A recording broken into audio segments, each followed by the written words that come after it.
Hi, welcome back. All right, we are going with a construct. Yes, a construct. Why are we going with a construct? Juggernaut as a substitute there. All right. One, he can smack with his hands, proficient. All right. Two, barbarian. Huh? Why is this thing? Well, he's a berserker. There is no way that he can get exhausted. He will be able to attack 3 times, right? I'm like, wait, what? 3 times? He can attack 3 times. But he's also a crusher. So how does that fit in the play? Well, we also know that there's a rock. There's a very specific rock. So he's actually going to have different functions and a secret attack. And this is really cool. He's going to have Path the Seeker, which allows him to get it by difficult terrain, have advantage in almost everything, even poison, okay?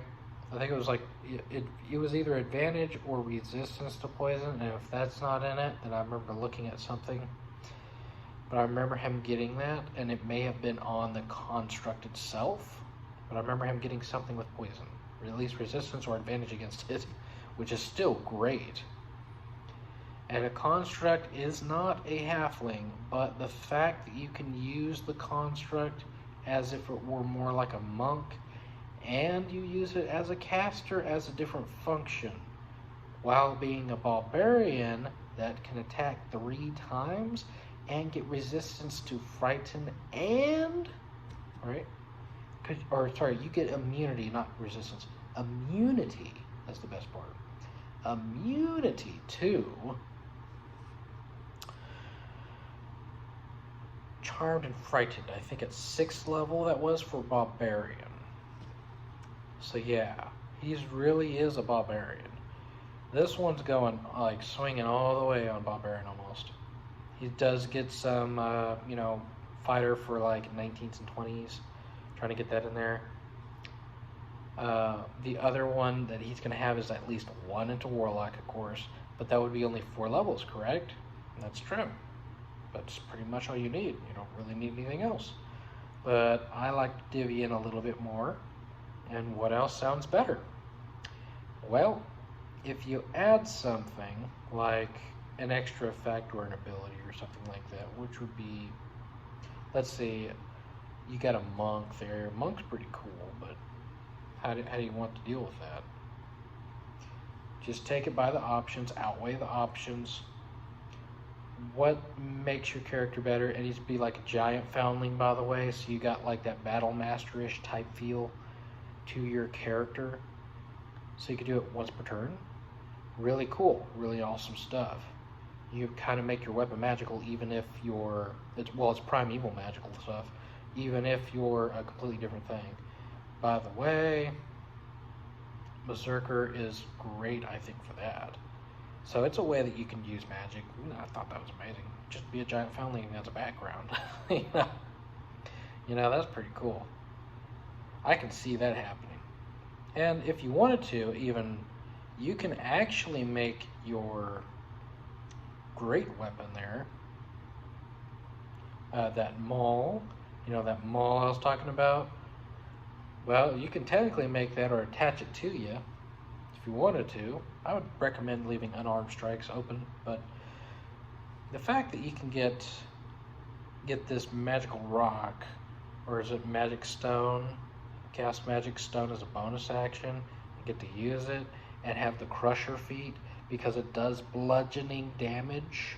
Very interesting, very interesting. And the fact that you can use for 1 hour hex means you get 2d6, which is on par with the great one swing, by the way, of the great weapon that you have. It's on par with it. Smack. There is, of course, the other way too. You can go 10 at a champion if you want. You can get those. You can re-roll those for the 1s and 2s with having advantage. So, advantage first, then re-roll your 1s and 2s. That sounds better, right? Then you go over there for your other one, which is seeing around you and invisible things, and you add that with danger sense. Amazing, right? You could even go. You can even go a little bit more further than that if you really wanted to, and just go 2 into Warlock, and get the get that other one, that magicals. You see magical things up to 120 feet. You see normally in dark. That would be kind of cool. But I believe he already got dark vision. He might have dark vision. He might not. That's something a little bit fuzzy on. But if he doesn't have it, of course, by all means, you can go and see what you can maneuver out over there, see what you can tweak. But there is a lot of good opportunity with that character. But you need at least 6th level into the Barbarian in order to get that immunity to charm and frighten. That part right there is amazing to get, I think. So that would leave you with 10, 6, and 1 over here. So you technically have all the way up to 9, or you can go 2, and it leaves it all the way up to 8. So you would at least get the 7 with advantage on initiative rolls too, if that's what you want. Well, I kind of thought that would be amazing. Advantage, go first swing, boom. Pretty cool. The other guy that I was looking at was, of course, like Monk Barbarian for a little bit, but I was like, that might not work. Like, it sounds cool, but it might not work. And I was kind of right, it wouldn't work, because the Kai runs out, and the Kai is kind of what kept it going. So the Crusher overall mattered way more. And by the way, the Crusher adds that feature. If you don't know what the Crusher does, it adds a feature like you could push him 5 feet out, right? But in the, trying to think what it was, Giant Foundling one, you get Strike the Giants, and it gives you a list. One of those also allows you to push. So the thing is, you can actually hit somebody with your weapon and push them away. And then you can sit there and do the other one, and if you hit them, it just says hit, by the way, you can push them 5 feet away. Now, how does this help you? In any case, and by the way, they both have to be in an unoccupied space. If in any case, if you do that, it's kind of like going off of an anime. You're just sitting there, you're smacking them 1, 2. You pushed them, 10 and then 5 feet away. And if you make a crit on any of them, everybody gets advantage on them. That's the biggest thing. You can even take 7 on Barbarian, have the 2 in Warlock, and then have the 11 into Fighter to go and do that 4th swing. That's it. Your 4th swing. That's a lot. And you can continue. That's a lot of attacks. That's a lot of 19s and 20s going off. I believe that's like crit for days. I mean, that's amazing. And even if you were disarmed, you have unarmed strikes, which still do bludgeoning damage. That's why that character is so important. I think that is the ultimate character in form of resistance to, like, absolutely bludgeoning, piercing, slashing. You get the dexterity. Boom. The only thing I think it kind of lacks, how do I put this better? It really lacks saving throws. So the only other person I know with saving throw help would be like, and you can't even do that with Monk unless you're going to go all the way, it would be more like a Paladin. And the Paladin will also give you a boost to your attacks and can use those, but it's also very limited on them. And that's the only person I could think of. So if you wanted to switch things up, more than happy, more than willing. You would get 3 attacks, but if you did that, you get a bonus to all, and so does I think your allies as well, about 10 feet around you, which is still good. you're just sacrificing the extra attack. I like the fact of an extra attack, but I also like the fact of a different attacks as well, which Divine Smite is really, really good. And the fact that you got, an alternative to use those spell slots of the Warlock in battle is really good. Because the Divine Smite, last I checked, didn't say very specifically from the Paladin spell list. So it could use even that one. And I believe you get 2 spell slots at level 2. So that would be a very unique build.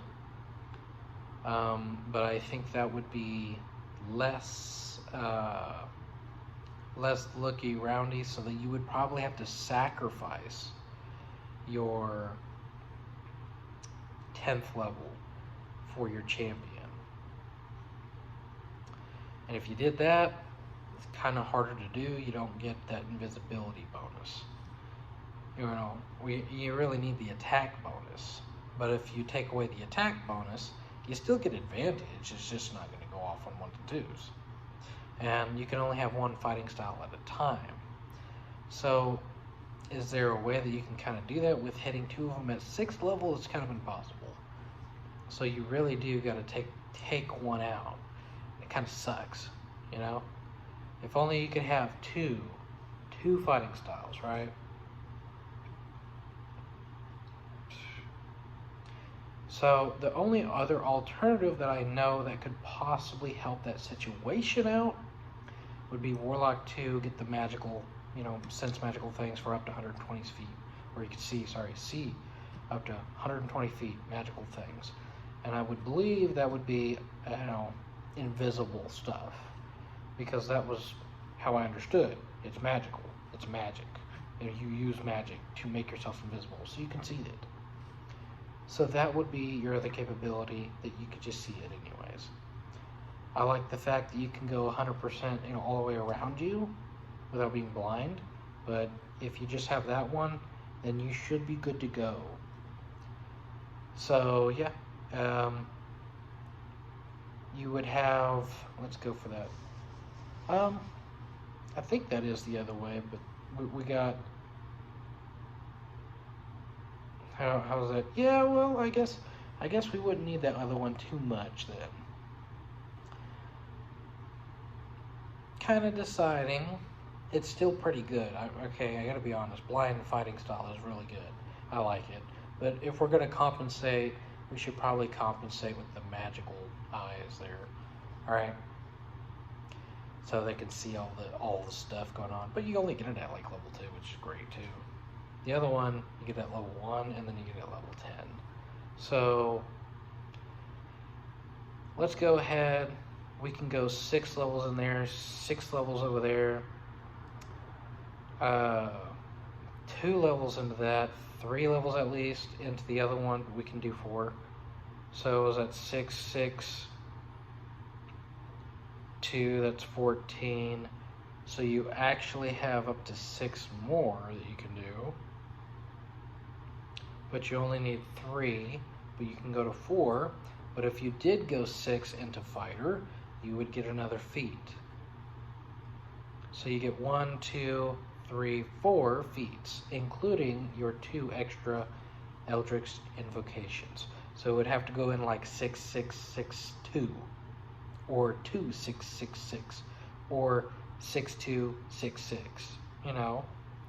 6, 6, 2, 6. That works too. Either way, but you want to make sure that you get some bonuses and stuff like that. Proficiencies, very specifically first. It depends on how you want to make the character, but you're already proficient in unarmed strikes. And that involves strength, by the way. And that would really help you as a character too.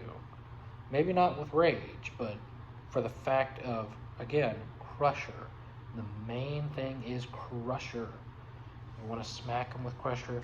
And Sentinel is really good too, but you can also smack people out who have Sentinel. And that's the biggest thing too. You can actually run away from battle. If they are in your domain, of course Sentinel cancels out Sentinel, but it doesn't cancel out opportunity attacks. Right? opportunity attacks can come from different ones as well. And if they do somehow hit you, technically it can ping off. And that was only meant for the reaction. Alright? Last I checked, okay. If we want, we can take a look at those feats again, but that's whenever I saw. Now, that was pretty cool. I think that's a really cool character build. I recommend trying that out, but that's the last thing I remember, having is that capability to do magical, the capability to do fighting, and have resistance to almost everything while being able to see everything. Getting a bump to all that, being able to smack with Divine Smite. I think this character is decked out. Pretty much, he's meant to be invincible almost. It's kind of the way it's meant to be. But you get 3 attacks, even though you're supposed to get 2. That's amazing. You don't get it in the first go, but you get it on the second one. That part, I think, just blows my mind. All right.